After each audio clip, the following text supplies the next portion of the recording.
Welcome to Sociology on the Rebound's book club, The Bluest Eye, Part 2. Okay, before we were so rudely interrupted by the battery dying last night, and it started out, it was still daylight, but then it became night. Can I see? Yeah, but I won't be able to read if I do. Yeah, that's good. Everything's good. Okay. So I have to go back to where I was. And what I was saying is, another American writer named Harper Lee, who wrote Kill Mockingbird, never wrote another book. Well, there was a first draft they found and released at the last moments of her life. The whole story about that or something. But it was, it's a whole other long story that is related to this in some ways, but not for our purposes now. But the thing is, in her whole life, except at the very, very tippy end, and that was done by other people, she wrote one book. If Toni Morrisson had written just The Bluest Eye, her first book, and written nothing else, it would have been more than enough. That's the kind of book it is. That's why you need to go to the nearest library or click the affiliate links in the description of the video here. That will be up as soon as I complete my analysis. I want you to join in and tell Sociology on the Rebound what you think about what I said and about what you are seeing in the book. So what I wanted to do today is something I did yesterday that was the take one, because I was talking to nothing. The battery had died. I don't know. I mean, it's ironic in so many ways. Okay. I'm going to read you some highlights that I made in the book.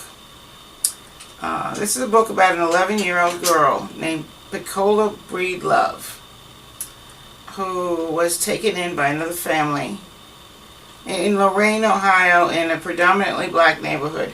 She is African American, as are almost all the people in the book, except maybe some people in school or whatever. And in the culture all around her, everything was whiter than white. As you saw in Part 1, we talked about the Dick and Jane books that generations of kids grew up reading.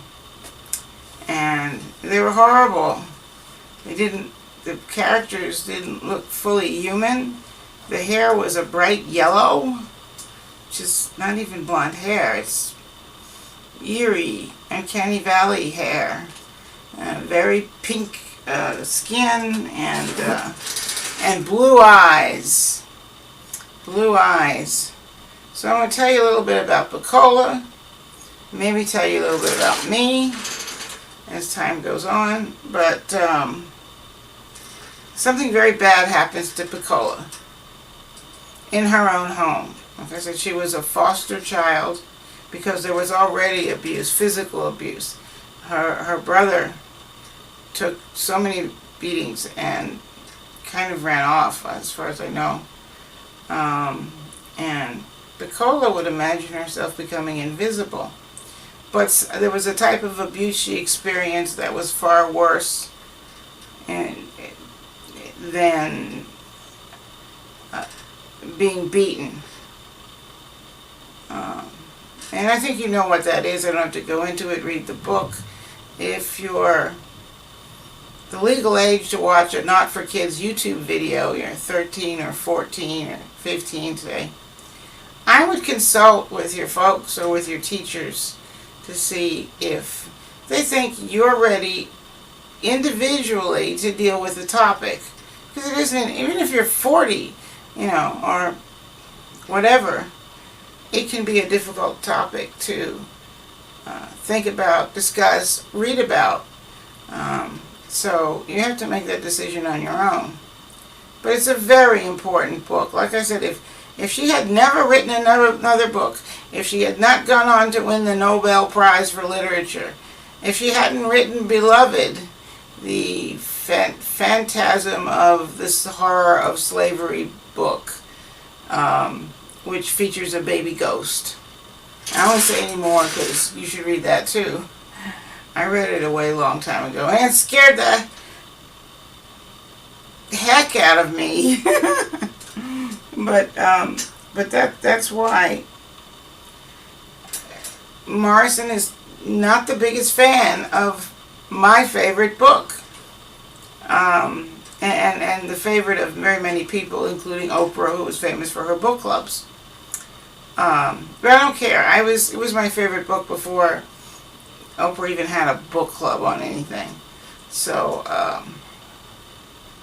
I read it on New Year's Eve. I read the whole book on New Year's Eve day and finished that night, I think, before midnight. And I don't read fast normally, but this was so engrossing you could not, literally you could not, well, literally you could, but you could not put it down. Especially if you identified with the character in any way. I consider her a hero. And that's complicated. I consider her a hero because she didn't lay down and die. She didn't kill herself. She killed her identity, perhaps, but she did something to try to survive this thing, her life. It's not just about the bad thing that happened in her home. Probably more than once. Although we hear a description of one. It's rather graphic. So like I said, if that gives anybody the heebie-jeebies, use your judgment. You don't have to read the book.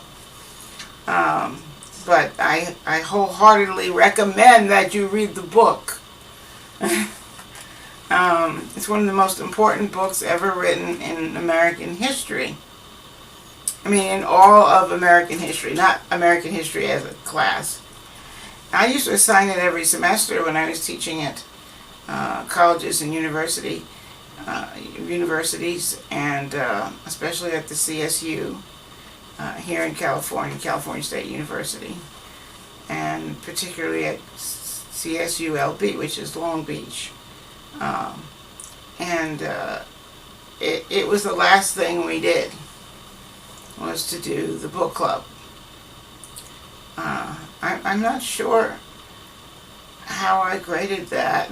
A bunch of people sitting around reading a book. Well, I wanted to know that they'd read the book. I think I had a little testlet, little test to see if people had read the book. And they did. I think everybody really seriously read the book. They knew everything that was in the book. And you get to know the characters so well. This is fiction, but it's hyper-realistic. It is a documentary in some ways of life for young black females in America, young African Americans who are women, who were girls in America and in American history and today. If you want to understand anything about this whole matrix of racism, you need to read this book. It's in all of us if we live in a racist society. It's not, oh, you're a racist. You're racist. Racism doesn't work like that. Racism is active.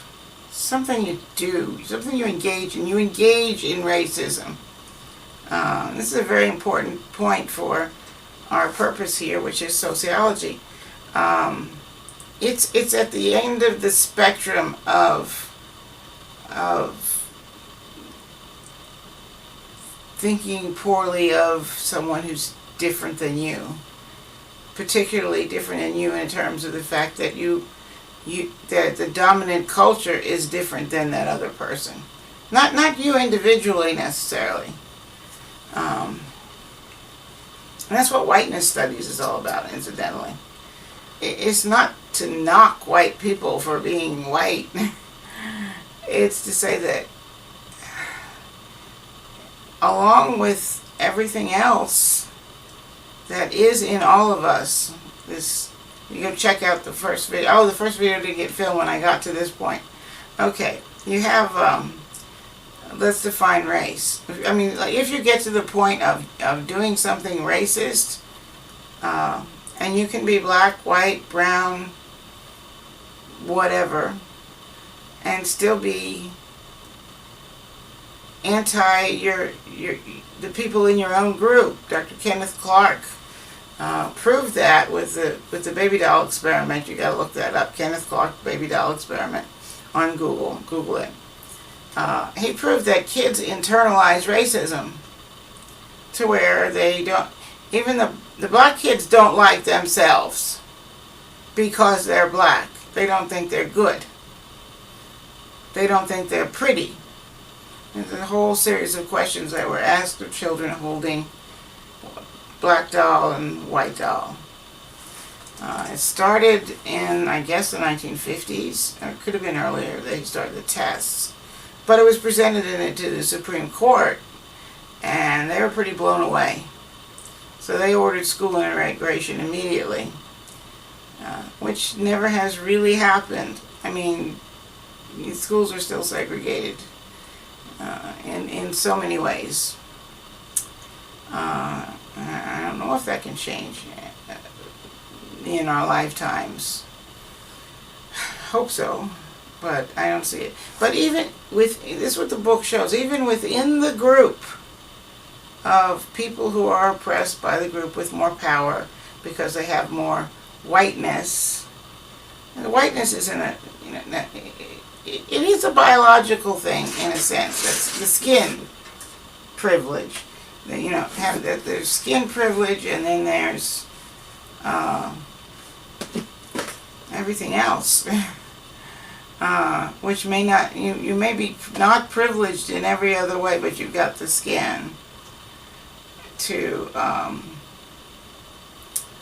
get you in the door, protect you when you're in jeopardy. For example, if you get pulled over by the police, or if you don't get pulled over by the police. Yeah, it's a tricky thing, but let's go through it. Racism is where you end up after you go through stereotyping, which is saying that, like,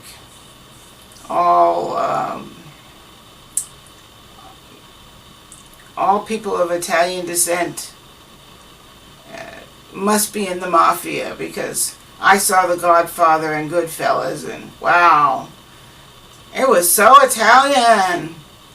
That's a stereotype of Italians that is completely wrong. Very small percentage of Italian Americans are or were mobsters. Much smaller now, when all the Dons were gone and sent to prison or killed or whatever. It's over.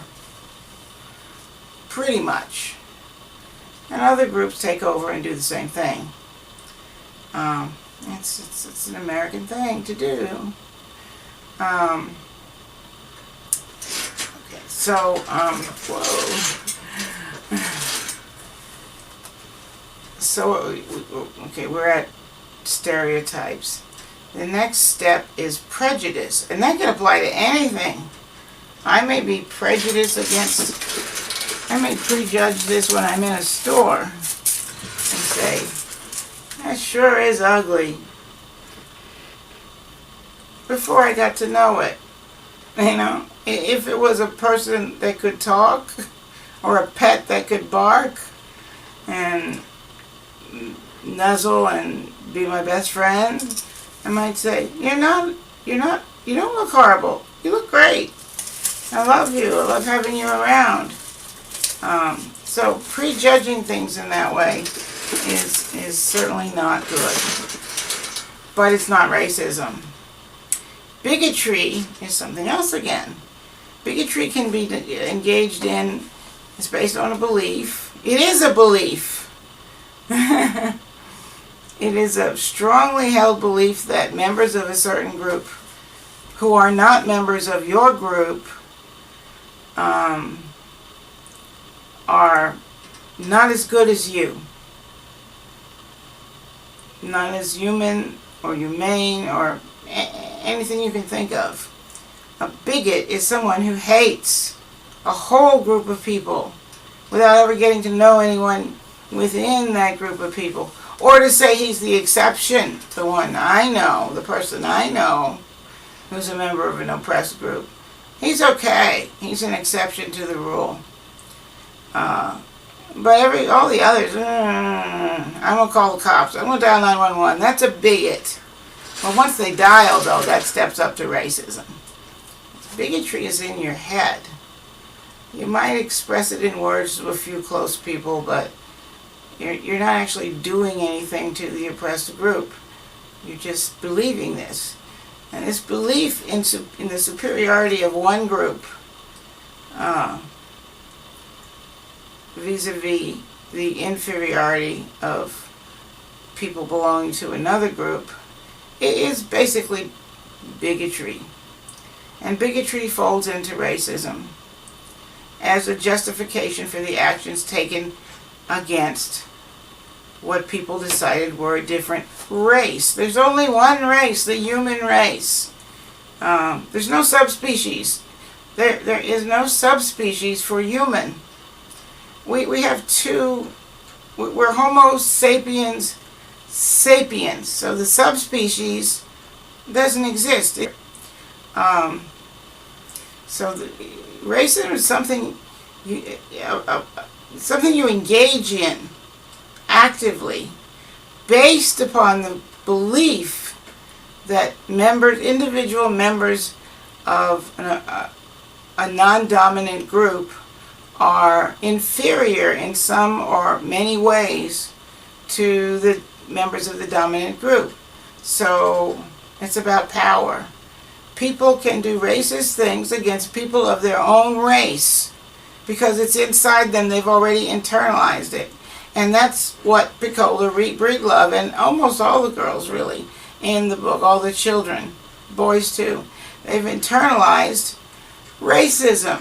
The schoolyard taunts are even racist, and they're said by black children to other black children, especially if they're darker than them.